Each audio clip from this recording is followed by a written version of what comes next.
Loh, kamu nggak tahu? Tahu apa, Mak? Pak Sum udah meninggal 1 bulan yang lalu. Innalillahi. Kalau Mbak Sum udah nggak ada 1 bulan yang lalu, terus yang gue temuin waktu itu, siapa dong?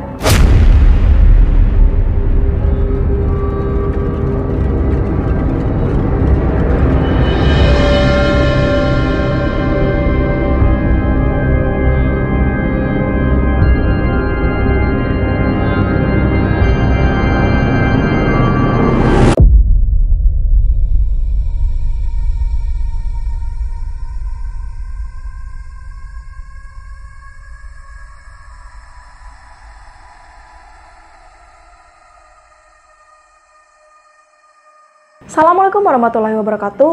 Hai geng, seperti biasa di malam ini Tri Chandra akan membawakan kisah horor. Cerita kali ini ku dapat dari salah satu akun Twitter yang menceritakan tentang arwah penasaran yang meneror salah satu desa. Udah kayak desa mati dia bilang. Dan entah kenapa, kalau kita bicara soal teror pocong, itu di hampir setiap daerah ada. Bahkan di kampungku dulu pernah geger ada pocong keliling. Entah itu beneran hantu atau orang yang nyamar jadi pocong. Tapi nyatanya teror pocong yang benar-benar pocong memanglah ada, gengs. Seperti yang pernah aku ulas sebelumnya dan yang akan aku ulas kali ini. Itu berdasarkan kisah nyata yang diambil dari pengalaman seseorang. Tanpa berlama-lama, kita masuk ke ceritanya. Let's go.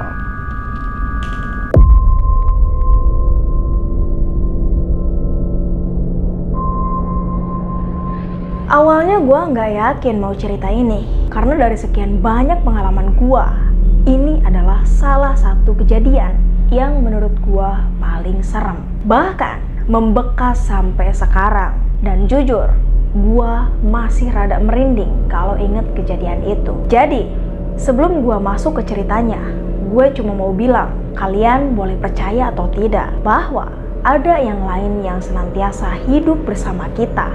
Selepas dari itu, kita harus saling menghormati. Waktu itu, hari sudah mulai petang. Teman gue yang bernama Adi tiba-tiba bilang sesuatu yang ganjil. Bro, lo gak pulang? Bentar lagi maghrib loh. Gue bingung karena gak biasanya Adi atau teman-teman gue yang lainnya suruh pulang di saat maghrib. Padahal itu waktu yang tergolong sore bagi gue. Dan gue perhatiin, ternyata teman-teman yang lain pun mengangguk setuju. Biasanya gue suka main ke desa tetangga, sebuah desa yang terletak di sebelah timur desa gue berada. Waktu itu, gua masih SMK dan jalanan belum diaspal sama sekali. Jadi, kalau naik sepeda, mesti ngerasain geranjalnya batu kerikil. Desa gua dan desa tetangga, satu kecamatan, hanya terpisah oleh sungai kecil dan sebuah pemakaman. Iya, pemakaman. Pemakaman ini khusus untuk desa gua dan desa tetangga. Jadi, bisa dibilang ini adalah pemakaman satu-satunya dan untuk bersama. Karena teman gue juga bergegas mau pulang, akhirnya gue ngalah, gue pun ikut pulang.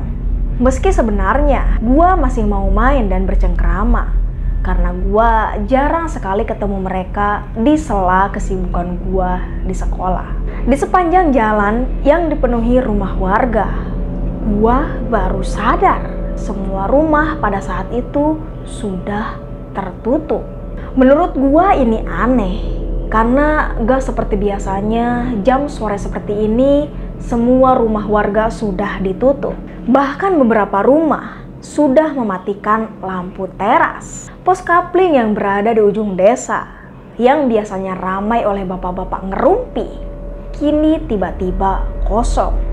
Gua tetap ngayuh sepeda sambil memperhatikan rumah-rumah warga. Penerangan di jalan gak terlalu bagus, hanya dari lampu-lampu para warga. Tanpa gua sadari, gua sudah mau keluar desa dan memasuki jembatan yang di bawahnya dialiri sungai. Di sini, akhirnya gua ketemu sama seseorang. Dari jauh, gua memang melihat siluet seseorang yang sedang berdiri kayak mau nyebrang jembatan. Tapi, dia cuma diem. Gua pikir mungkin lagi nungguin gua. Karena memang jembatannya sempit dan gak bisa dipakai untuk 2 jalur. Semakin gua dekat, perasaan gua tiba-tiba gak enak. Seolah tiba-tiba ada angin dingin. Begitu sudah dekat dengan jembatan, gua dapat lihat dengan jelas siapa yang berdiri di sana. Dan rupanya itu adalah Mbak Sum. Semua orang tahu siapa Mbak Sum. Beliau adalah warga desa tetangga tempat gua main sebelumnya. Gak ada pecel yang seenak buatannya Mbak Sum. Itulah kenapa beliau sangat terkenal. Begitu kami berpapasan, gua menyapa beliau seperti gua menyapa warga lain. Tentunya dengan sopan santun. Monggo. Tapi Mbak Sum tidak menjawab salam gua. Beliau cuma berdiri, matanya kosong melihat jalan menuju pemakaman. Gua pikir mungkin beliau gak dengar salam gua. Jadi gua lanjut masuk ke jalur pemakaman. Meskipun itu pemakaman, gua udah sering lewat sini. Karena emang cuma ini akses jalan menuju desa sebelah. Kecuali mau muter lebih jauh lewat pabrik gula. Dan anehnya, petang ini gua gak lihat ada orang yang lewat. Aneh, seharusnya banyak orang yang lewat sini selain gua. Karena akses di sini yang paling dekat. Gua berusaha gak mikir macam-macam sampai akhirnya gua masuk ke area pemakaman. Gua juga gak lupa buat ucap salam karena gua percaya ada kehidupan setelah kematian. Itu menurut apa yang gua percaya. Di situ rantai sepeda gua terdengar gemerincing. Perasaan gua jadi gak enak. Karena biasanya kalau sudah begitu, rantai sepeda gua mau los. Gua cuma bisa bilang dalam hati, tolong jangan di sini losnya, nanti aja di rumah warga. Tapi dasar apes. Akhirnya sepeda gua los beneran. Gua mengumpat keras-keras, jancok. Tapi begitu sadar gua ngumpat di pemakaman, nyali gua langsung ciut.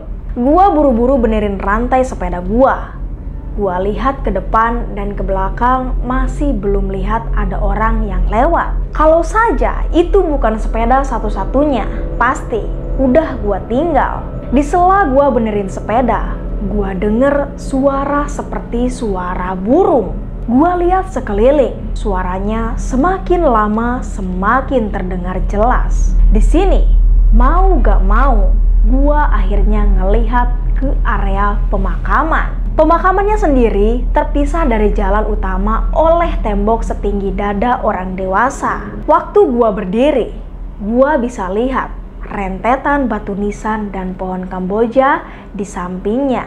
Tapi ada yang menarik perhatian gua. Di balik salah satu pohon Kamboja, ada yang sedang mengintip melihat gua. Gua menyipitkan mata, berusaha memperhatikan sebelum seseorang menggertak bahu gua.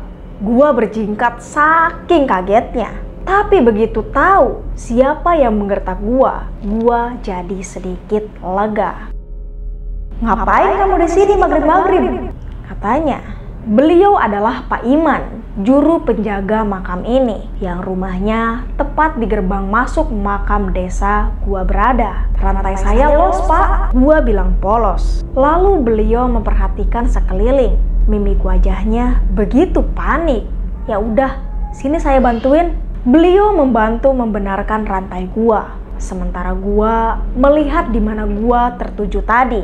Gak ada apa-apa. Karena yang gue lihat cuma pohon Kamboja tanpa ada siapapun di baliknya. Begitu rantainya sudah terpasang, Pak Iman segera bilang dengan nada tergopoh-gopoh, "Sudah, cepat pulang.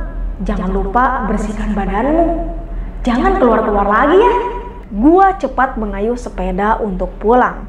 Sementara Pak Iman pergi lagi dengan senter tua di tangannya. Itu adalah pengalaman paling mengerikan pertama kali yang gue rasain saat lewat pemakaman desa. Tapi itu masih awalnya saja. Karena begitu gue tahu apa yang terjadi, gue gak tahu harus ngomong apa. Sebelumnya, kalau kalian tanya di mana tempat kejadiannya, mohon maaf, gua gak bisa ngasih tahu. Karena apa yang mau gua ceritain menyangkut privasi penting sebuah keluarga dan tentu saja keamanan tempat kami tinggal.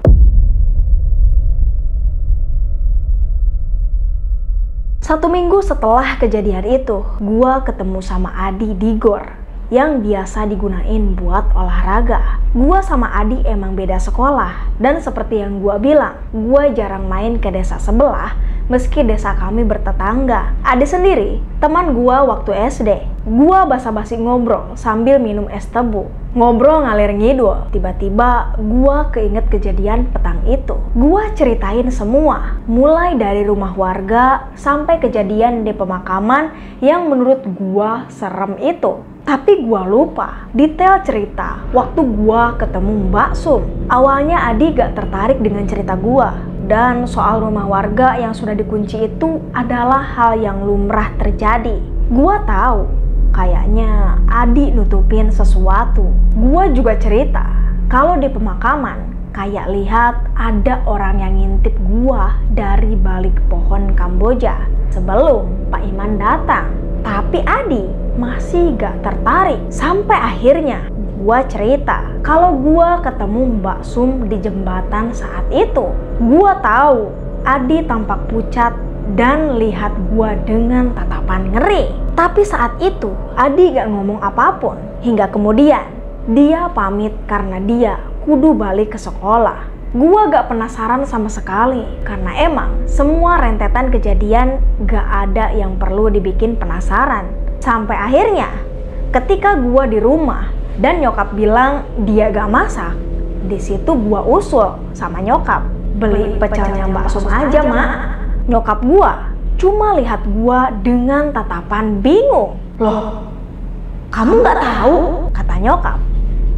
Tahu apa, Mak? Kata gua.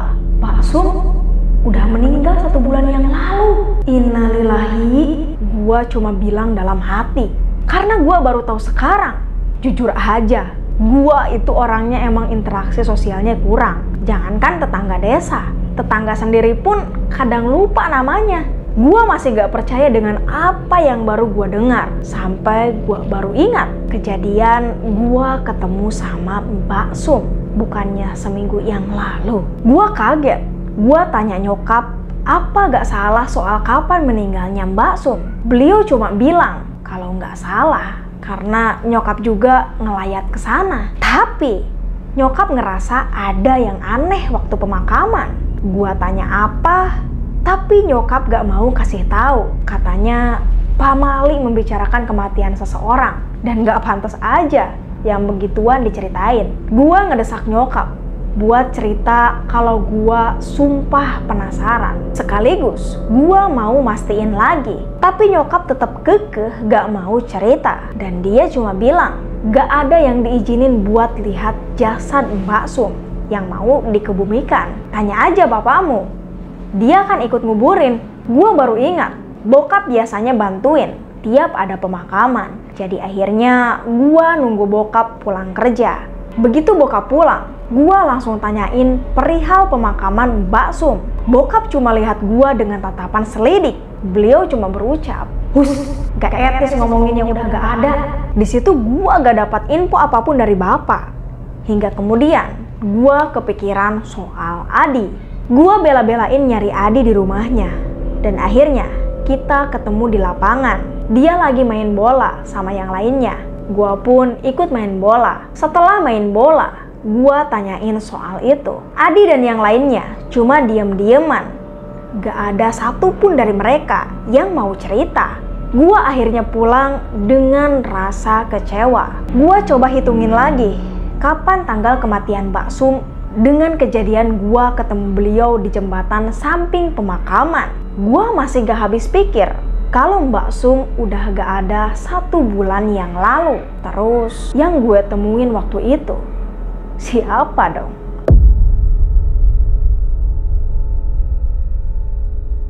Waktu berjalan dengan cepat dan gua ketemu Adi lagi. Saat itu dia lagi sama temen sekolahnya ngopi di warung deket alun-alun. Di sini gua ngabisin banyak waktu buat ngobrol sama dia sampai akhirnya dia nyeletuk. Lo masih penasaran kenapa gua gak mau ngomongin soal Mbak Sum? Otomatis gua kaget. Udah lama gua gak tertarik lagi sama hal itu dan udah ngeyakinin mungkin gue salah lihat waktu itu. Tapi pertanyaan Adi terlalu menggiurkan untuk ditolak. Jadi gua bilang, iya, gua masih tertarik. Adi ngelihat sekeliling kayak mau bicarain rahasia negara. Kemudian dia ngelihatin gua sambil setengah berbisik, Mbak Sum jadi pocong bro. Dengar hal itu, yang pertama kali gua ucapin cuma astagfirullah. Lu jangan ngaco di, ucap gua nggak percaya. Adi nyanggah ucapan gua dan bilang kalau 40 hari setelah kematian Mbak Sum di desanya diteror oleh pocong yang menyerupai wujud Mbak Sum. Di sini gue cuma diem ngedengerin Adi nyeritain semua informasi dan pengalaman semua warga yang ngelihat dengan mata sendiri. Adi masih terlihat takut terdengar dari suaranya yang rada pelan. Seolah-olah apa yang dia ceritain ini bakal ngejar dia. Apa yang dia ceritain ini bakal ngejar dia kalau dia cerita ke seseorang, dan gua semakin penasaran. Singkatnya, Adi cerita kalau sebelum Mbak Su meninggal, beliau sempat sakit keras. Nah, di sini Adi juga nggak tahu karena dia nggak ikut jenguk. Yang jenguk cuma ibu-ibu atau tetangga sekitar. Masalahnya, rumor yang Adi dengar sakitnya Mbak Sum itu gak umum, alias ganjil. Kalau dia dengar dari nyokap dan bokapnya sendiri, di mana Adi curi dengar waktu mereka ngobrol kalau Mbak Sum dikirimi santet. Tapi orang tua Adi sendiri gak mau ambil spekulasi jauh. Yang jelas waktu lihat muka nyokapnya cerita, wajahnya antara ngeri dan shock. Anak-anak tetangga juga rame pada ngomongin Mbak Sum. Mereka penasaran apa yang menimpa beliau. Tapi waktu itu udah gak boleh ada yang jenguk lagi. Rumahnya kayak sengaja ditutup dan gak nerima tamu. Cerita yang paling jelas yang Adik tahu dari kondisi Mbak Sum datang dari Bu Mi, tetangga Mbak Sum sendiri, yang kebetulan punya warung. Waktu Adi lagi nongkrong, kebetulan Bu Mi lagi cerita dengan tetangganya yang lain. Di sini Adi dengar dengan jelas Bu Mi bilang kalau wajahnya Mbak Sum berubah menjadi aneh. Seluruh wajahnya menghitam dan kondisi matanya melotot. Gak cuma itu, bagian tubuhnya yang lain juga gak kalah hitam. Ada luka semacam melepuh dan juga dipenuhi nanah. Mbak Sum cuma meraung menahan sakit. Semua orang yang lihat katanya gak bisa ngomong apa-apa. Kayak semacam shock ngelihat hal seperti itu. Keluarga Mbak Sum sendiri juga gak bisa berbuat apa-apa. Kabarnya mereka sudah sempat manggil orang pintar. Anehnya di sini, di beberapa orang pintar yang baru lihat rumahnya, ada yang langsung balik dan bilang kalau dia gak mampu. Ada yang sempat masuk tapi kemudian pamit. Katanya dia gak bisa berbuat apa-apa. Dan yang kabarnya sampai ada yang didatengin dari luar kota dan beliau cuma menggeleng. Keluarga akhirnya menyerah dan mulai pasrah. Hampir semua tetangga yang sudah berkeluarga tahu hal itu, tapi mereka sepakat gak bongkar rahasia ini, terutama agar orang luar kampung gak tahu. Tapi yang namanya mulut orang-orang kita, kadang berita seperti ini menyebar begitu cepat. Di sini gue jadi mikir, apa jangan-jangan bokap sama nyokap gue juga tahu soal ini, tapi mungkin mereka gak mau ceritain ke gua. Jujur aja, waktu Adi cerita, bulu kuduk gua merinding. Padahal hari masih siang. Gua gak tahu kalau ada kejadian seheboh ini di desa tetangga. Tepat setelah kira-kira 1 bulan lebih Mbak Sum menderita, akhirnya keluarga mengatakan jika beliau telah meninggal. Di sini Adi bisa lihat sendiri, ada yang aneh dengan pemakamannya. Rumahnya ditutup oleh kain hitam. Sementara warga cuma bantu seadanya nyiapin pemakaman. Adi sendiri cuma bantuin motongin bambu, sementara ngelirik kesana kemari, memperhatikan gelagat keluarga yang mulai masang kembang di sekeliling rumah. Saat itu sekitar jam 4 sore, tapi langit udah gelap dan suasananya sangat gak enak. Jenazah dibawa ke makam sekitar jam 5 kurang, diiringi warga sekitar. Kemudian tiba-tiba, Adi dan pemuda-pemuda lain dicegah untuk ikut. "Niat gua cuma ingin bantu bro," kata Adi. Tapi hampir semua orang dewasa, wajahnya pucat. Akhirnya pemakaman dilangsungkan tertutup. Cuma warga dan orang dewasa yang ikut. Di sini, Adi dengar sendiri dari Mas Piko, sepupunya yang kebetulan boleh ikut. Dia cuma bilang, "Untung lu kagak ikut kemarin." Adi kaget, terus tanya. Katanya, sempat ada yang pingsan sekitar 4 orang. Mas Piko cuma diam beberapa menit sambil ngisep rokok di tangannya. Pingsannya mereka karena gak kuat lihat. Mas Piko ngelirik Adi, wajahnya tegang. Wes, gak pantas iki diceritane. Tapi Adi tahu mereka pingsan sebab melihat jenazah Mbak Sum. Dari sini semuanya dimulai. Gua bakal cerita ini dari sudut Adi. Cerita waktu dia dengar dari semua tetangganya. Karena terornya sendiri cuma ada di kampungnya Adi. Bu Mi adalah pemilik warung sekaligus tetangga dari Mbak Sum. Rumahnya sendiri hanya berjarak oleh gang kecil. Sedangkan warungnya tepat di seberang jalan di samping lapangan voli. Setelah acara tahlilan yang dilaksanakan setelah sholat Isya, Bu Mi membuka warungnya. Beliau biasanya menyajikan kopi untuk tetangga atau orang yang sekedar ingin cari angin. Tapi malam itu suasananya lain. Gak pernah Bu Mi merasa kondisi desanya sesepi ini. Dia cuma duduk sambil melihat jalanan yang kosong. Kemudian pirasatnya tiba-tiba gak enak. Bu Mi merasa malam ini dia tidak seharusnya buka. Benar saja, setelah beberapa saat merasakan hati dan pikirannya tak tenang. Sekarang dia mencium aroma kembang kemboja. Kembang kemboja sendiri baunya tipis, nyaris tidak berbau. Tapi kali ini baunya tercium menyengat. Dilihatnya ke sana kemari, mencari dari mana asal bau ini muncul. Jalanan masih sepi, sementara angin malam yang dingin kian berhembus. Saat itu masih jam setengah 9, tapi suasananya nyaris seperti jam 12. Sampai akhirnya Bu Mi mendengar suara seseorang memanggil. Suaranya merintih. "Mbok, Mbok." Bu Mi tahu pemilik suara ini. Beliau juga tahu di mana suara ini terdengar. Tapi hati dan pikirannya mencoba menolak. Sementara suara memanggil itu terus terdengar. "Mbok, iya aku Mbok." Setelah perang batin, Bu Mi akhirnya berbalik.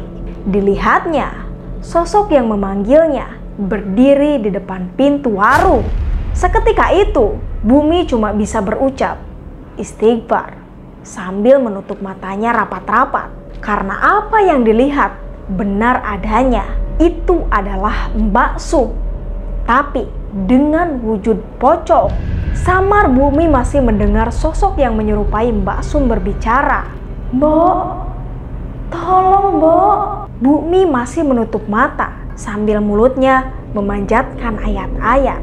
Suaranya tidak hilang, suaranya terus meminta tolong. Dengan keberanian yang tersisa, Bu Mi melihat Mbak Sum masih berdiri. "Sudah ya nak, sudah, dirimu sudah berbeda alam. Kembali ya nak, kembali." Tapi seperti tidak mengindahkan permintaan Bu Mi, sosok itu masih berdiri di tempatnya. "Tolong Mbok." Bu Mi tidak tahu apa-apa. Sampai akhirnya Bu Mi mungkin mengingat kenapa Mbak Sum menemuinya. "Mohon maaf ya nak, bila aku punya salah. Maaf sebesar-besarnya. Mulai sekarang aku juga memaafkanmu. Kembali ya ke tempatmu."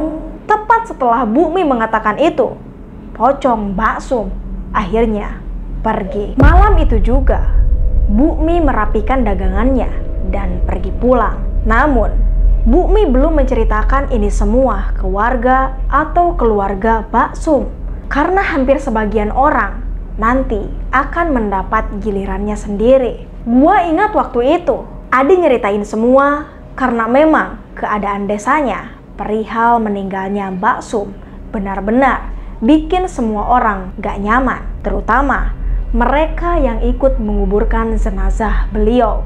Orang-orang memilih bungkam atas kejadian ini, tapi beberapa masih suka membicarakannya. Mbak Ida adalah tetangga jauh Mbak Sum. Rumahnya beberapa blok dari rumah Mbak Sum. Namun, Mbak Ida memiliki hubungan dekat dengan Mbak Sum karena suaminya masih bersaudara dengan suami Mbak Sum. Dahulu, waktu Mbak Sum masih sakit, Mbak Ida yang merawatnya. Mbak Ida adalah salah satu yang paling tahu betapa aneh penyakit yang menyerang Mbak Sum. Sebenarnya Mbak Ida tidak pernah mau menceritakan apa yang menimpa Mbak Sum. Namun, banyak orang yang selalu bertanya kepadanya. Karena sungkan, terkadang Mbak Ida menceritakan kondisi Mbak Sum. Ketika Mbak Sum meninggal, Mbak Ida pula yang ikut memandikan jenazah beliau. Tapi sebenarnya Mbak Ida tahu dia merasa tidak enak atau mungkin bersalah setiap kali membicarakan keadaan Mbak Sum kepada orang-orang yang menanyainya. Saat itu malam hari dan hujan baru turun. Mbak Ida ada di rumah menghabiskan waktu untuk menonton TV. Suaminya Mas Eko saat itu dapat tugas shift sore di sebuah pabrik kertas. Lokasi rumahnya sendiri berada di samping kebun pisang dan cukup jauh dari rumah tetangga. Sekitar jam 11 malam, Mbak Ida masih menonton TV. Belum ada keinginan untuk tidur. Sementara hujan masih turun, meski hanya sekedar rintik-rintik, sampai suara ketukan pintu mengalihkan perhatiannya. Awalnya, Mbak Ida ragu, mungkin salah dengar, tapi suara itu kembali lagi. Mbak Ida bangkit dari tempatnya, berjalan menuju ruang tamu. Tidak pernah terpikir akan ada tamu malam-malam begini. Jadi Mbak Ida hanya mengintip dari jendela kaca yang hanya ditutup selambu. Ketika ia mengintip siapa yang mengetuk pintu, ternyata tidak ada siapapun yang bertamu. Mbak Ida kembali menonton TV. Baru saja ia duduk, pintu kembali diketuk, lebih keras dari sebelumnya. Mbak Ida kembali menuju pintu rumahnya. Sekali lagi, ia mengintip dari jendela rumah. Tapi, masih tidak ada siapapun. Dan hal itu terjadi sampai ketiga kalinya. Karena kesal, Mbak Ida menunggu suara ketukan itu di ruang tamu. Dan benar saja, suara ketukan itu kembali terdengar. Karena mungkin ingin segera menangkap siapa yang sudah bersikap iseng sama dia. Tanpa mengintip lagi dari jendela, Mbak Ida langsung membuka pintu. Dan tepat ketika pintu dibuka, Mbak Ida hanya bisa mematung melihat sosok berdiri dengan kain kapan kotor dan melotot ke arahnya. Menurut Mbak Ida, baunya itu amis seperti bangkai ayam. Dan keesokan harinya, Mas Eko menemukan Mbak Ida pingsan di ruang tamu dengan pintu terbuka lebar. Mas Eko yang panik segera membangunkan Mbak Ida. Kabar tentang pocong Mbak Sum segera menyebar. Ditambah pengakuan Bu Mi kalau beliau juga melihatnya tempo hari. Bu Mi menceritakan kejadian itu. Hanya saja ia mencium bau bunga kemboja, sedangkan Mbak Ida mencium aroma bangkai ayam. Kejadian ini hampir membuat satu desa heboh, sampai Pak RT berani bicara dengan keluarga almarhumah tentang kejadian itu dan sepakat untuk memanggil orang luar. Saat itulah orang yang dimintai tolong menjelaskan bila Mbak Sum meninggal tidak wajar dan biasanya diikuti dengan penasaran. Untuk alasan kenapa Bu Mi dan Mbak Ida didatangi oleh beliau, karena mereka membicarakan hal yang seharusnya tidak dibicarakan. Pada saat dimintai jalan keluar, orang pintar itu hanya bilang, Tunggulah sampai 40 hari, maka ia akan pergi dengan sendirinya. Dan untuk yang tahu keadaan beliau sebelum meninggal, lebih baik diam saja, tidak perlu diumbar atau diceritakan. Orang itu juga memberi nasihat untuk tidak keluar rumah setelah hari petang. Di sini gue jadi tahu alasan Adi nyuruh gue pulang waktu itu. Gue juga jadi tahu kenapa Adi dan teman-teman gue yang lain gak mau ngomongin hal ini. Karena dasarnya gue masih penasaran. Gue pun tanya setelah Mbak Ida, apakah Mbak Sum masih menampakkan diri? Adi cuma diem lama. Lalu dia bilang, waktu itu kamar mandi dan toilet jadi satu, tapi terpisah dengan rumah utama. Jadi kalau mau ke toilet harus keluar rumah dan jalan beberapa langkah untuk sampai. Tapi malam itu suasananya lain, terasa lebih dingin. Dan Mas Supri saat itu ingin buang air besar. Akhirnya dia keluar rumah lewat pintu belakang. Berjalan sebentar lalu sampailah di toilet. Sudah lepas celana, Mas Supri nyalain rokok di dalam toilet. Sampai akhirnya dia merasa perasaannya mendadak tidak enak, semacam gak tenang. Dia juga dengar ada suara ayam. Di situ Mas Supri masih gak mikir macam-macam. Tapi lama-kelamaan suara ayamnya semakin berisik. Belum selesai suara ayam, bau anyir langsung tercium. Sempet dia pikir asal baunya dari limbah buatannya, tapi baunya lain. Setelah selesai, dia bergegas keluar. Dan betapa kagetnya dia saat keluar toilet, Mbak Sum sudah berdiri menyambutnya. Mbak Supri tidak ngomong apa-apa, tapi langsung liwat dan segera masuk ke rumah. Dipikir sudah aman, tapi bau anyir masih tercium di hidungnya. Pas sudah masuk kamar, Mas Supri naik ke ranjang dan bau itu belum juga hilang. Karena sudah tidak tahan, Mas Supri membangunkan istrinya yang sudah terlelap. Istrinya yang bangun dan sedikit kesal, kemudian bertanya, "Ada apa toh Mas?" Mas Supri hanya bilang, "Dek, bacakan ayat kursi. Ada bakso di sini." Mendengar itu, istrinya awalnya kaget, tapi segera mulutnya membaca melantunkan ayat dan kemudian bau anyir yang tercium saat itu seketika hilang. Adi kemudian mengatakan setelah 40 hari itu semua warga ramai mengadakan pengajian khusus di dekat pemakaman. Dan setelah malam itu, pocong yang menyerupai Mbak Sum sudah tidak terlihat menampakkan diri. Tapi Adi masih diam. Setelah gua paksa bicara, Adi akhirnya mengatakan katanya sempat masih ada yang lihat, tapi cuma di dekat pemakaman. Dan yang lihat itu bukan warga desa, tapi orang umum. Terlepas dari apa yang menimpa desa dan musibah keluarga Mbak Sum, tapi belum ada yang bisa memastikan apakah itu benar-benar Mbak Sum ataukah jin yang menyerupai Mbak Sum. Karena pernah ada yang bicara kalau itu bukan Mbak Sum, tapi jin yang usil kebetulan ingin menggoda. Setiap kali orang-orang pintar yang didatangkan tidak mau bercerita perihal itu. Mereka cuma mengingatkan agar tidak lagi membicarakan hal-hal buruk yang menjadi aib saudaranya. Tapi tetap saja, kehebohan ini benar-benar membuat geger satu desa. Untuk yang tanya bagaimana sakitnya Mbak Sum, masih tidak ada yang tahu apa penyebabnya. Kabarnya, itu kiriman dari orang yang tidak suka dan ingin mencelakai keluarga Mbak Sum. Gue yang benar-benar mengalami melihat Mbak Sum di jembatan saja masih kadang gak percaya kalau kejadian itu benar-benar terjadi. Tapi terserah kalian mau percaya atau tidak, karena kebenaran hanya milik Allah Subhanahu wa Ta'ala. Gua cerita ini cuma ingin membagi pengalaman, dan semoga kita dapat belajar dari hal ini, bahwa membicarakan aib saudara, tetangga, atau orang lain itu tidak baik, karena sebaik-baiknya kita kelak akan mendapat balasannya. Tri Chandra di sini. See you in the next video. Bye.